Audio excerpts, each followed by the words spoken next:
Hello, Gil Caldwell Sr. here with the Chillicothe Historical Society.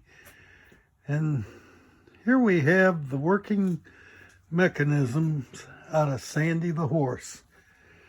The original Sandy that sat for years outside our Ben Franklin has been at the train depot for quite some time now.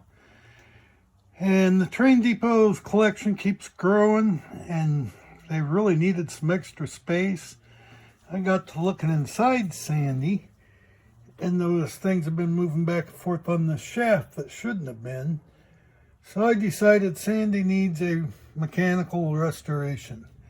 And as you can see, I've taken Sandy apart.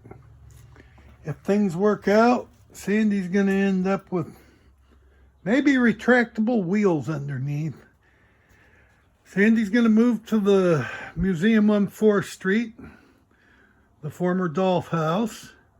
And if things work out, Sandy will be able to go outdoors and play maybe when I get her all back together. So it ought to be interesting.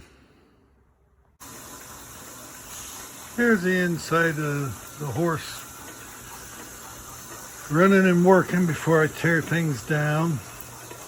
From what I can see, I think we've got a few bearings that are getting worn out and dried out on idlers, but they appear to just be standard ball bearings, doubled up for the idlers, and being 50s vintage, they ought to all be standard size. So we'll see. There's 10 bearings total, I think. Sandy appears to probably have the original motor.